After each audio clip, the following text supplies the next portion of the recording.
사랑과 자유, 평온과 감동의 에너지가 함께하는 마음 치유책입니다. 어제는 오랜만에 강남에 다녀왔는데요. 일 보고 집에 돌아올 때는 광역버스를 타고 옵니다. 10분 기다리니 버스가 도착했는데요. 몇 명 타니까 좌석이 없다고 버스가 그냥 가더라고요. 다음 버스는 25분 후에 도착하고 뒤를 돌아보니까 제 뒤로 줄이 더 길어졌어요. 기다릴까 어떻게 할까 망설이다가 그냥 기다리고 있자니까 마음이 급해지더라고요. 전철 타고 가서 중간에 떠난 버스를 따라잡아서 타야겠다는 생각이 들었어요. 저희 동네에 들어오기 전에 마지막으로 그 정류장이 선바위역인데요. 이제 강남에서 사당역까지 가서 4호선으로 갈아타고 가면은 탈 수 있을 것 같았어요. 그래서 그렇게 전철을 타고 갔는데요. 과연 저는 그 떠난 버스를 탔을까요? 간발의 차이로 버스는 떠났고 다시 20분을 기다려서 다음 버스를 타고 왔습니다. 결국 강남에서 제 뒤로 줄 서 있던 분들 대부분은 다 앉아 오신 거고요. 저는 친구랑 함께 있었는데 딱 한 자리 남아 있어서 둘이 번갈아서 앉아 왔습니다. 버스가 떠나면 따라잡으려고 하지 말고 느긋이 다음 버스 기다리세요. 결국 여유로움을 가지면 편안하게 앉아갈 수 있다는 걸 배우게 된 좋은 경험이었습니다. 오늘 함께 나누고 싶은 책은 모리와 함께한 화요일입니다. 미치 앨범 지음, 공경이 옮김, 1998년 6월 10일 발행된 책입니다. 여섯 번째 화요일, 감정, 읽어보겠습니다. 루게릭병은 점점 더 심각해졌다. 마침내 마주 앉았을 때 선생님은 평소보다 훨씬 기침을 많이 했다. 가슴 전체가 마구 흔들리고 머리까지 앞으로 확 꺾어지게 하는 그런 기침이었다. 심하게 기침이 터지다가 잠잠해지면 그는 눈을 감고 숨을 내쉬었다. 나는 선생님이 기운을 차리실 때까지 조용히 앉아 있었다. 테이프가 돌아가나? 선생님은 눈을 감은 채 불쑥 말을 내뱉었다. 네, 돌아갑니다. 나는 녹음 단추를 누르며 재빨리 대답했다. 나는 지금 경험에서 벗어나기를 하고 있다네. 모리 선생님은 여전히 눈을 감은 채 말했다. 벗어나기요? 그래, 벗어나기. 그건 아주 중요하다네. 나처럼 죽어가는 사람뿐만 아니라 자네처럼 아주 건강한 사람한테도 벗어나는 법을 배우라고. 선생님은 눈을 떴다. 그리고 숨을 내쉬고 말했다. 불교도들이 뭐라고 하는지 아나? 세상 것에 매달리지 말아라. 영원한 것은 없으므로. 하지만 선생님은 늘 삶을 경험하라고 말하지 않았던가요? 좋은 감정이든 나쁜 감정이든 모두를. 내가 말했다. 물론 그래. 경험하라고 하면서 또 벗어나라고 하는 말은 도대체 어떻게 된 거죠? 자네도 거기에 대해 생각을 하고 있었군. 하지만 벗어난다고 해서 경험이 우리를 꿰뚫고 지나가지 못하게 한다는 뜻은 아니야. 반대로 경험이 자네를 온전히 꿰뚫고 지나가게 해야 하네. 그렇게 해야만 거기서 벗어날 수 있어. 뭐가 뭔지 모르겠어요.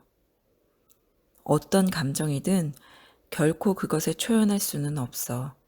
예를 하나 들어봄세. 어떤 여자를 사랑한다고 해보세. 혹은 사랑하는 사람을 잃고 슬퍼하는 감정이든 지금의 나처럼 치명적인 병으로 인한 두려움과 고통이든 어쨌든 느낀다고 하세.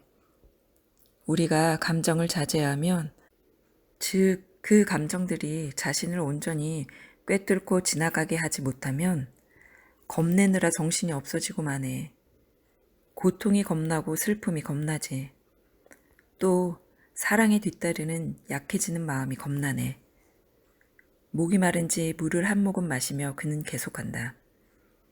하지만 이런 감정들에 온전히 자신을 던지면, 그래서 스스로 그 안에 빠져들도록 내버려두면, 그래서 온몸이 쑥 빠져들어가 버리면 그때는 온전하게 그 감정들을 경험할 수 있네.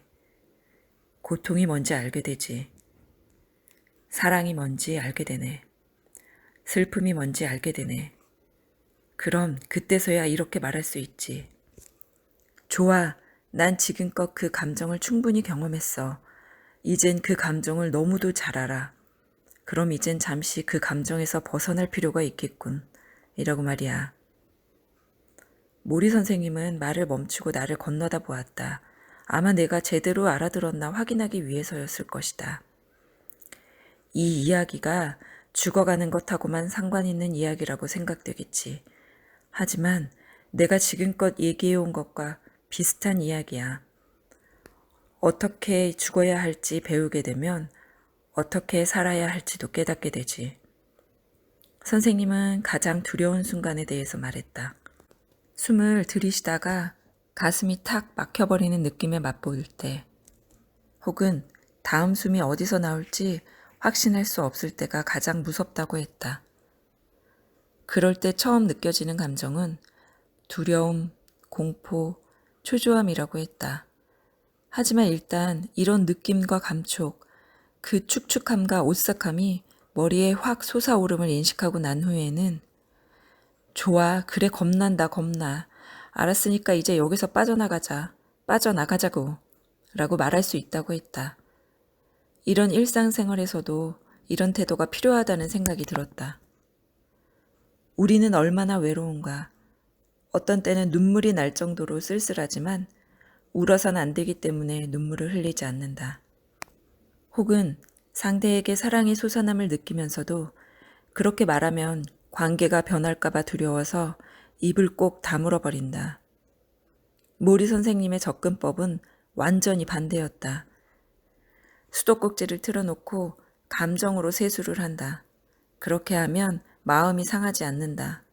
도움이 되면 도움이 됐지. 두려움이 안으로 들어오게 내버려두면 그것을 늘 입는 셔츠처럼 입어버리면 그러면 자신에게 이렇게 말할 수 있다. 좋아, 이건 그냥 두려움이야. 요놈이 날 좌지우지하게 내버려둘 필요는 없어. 요놈의 감정을 있는 그대로 보자고. 외로움에 대해서도 마찬가지다. 감정을 풀어놓고 눈물을 흘리고 충분히 느껴라. 그러면 결국 이렇게 말할 수 있게 된다. 좋아, 그건 내가 쓸쓸함을 느끼는 한 순간일 뿐이었어.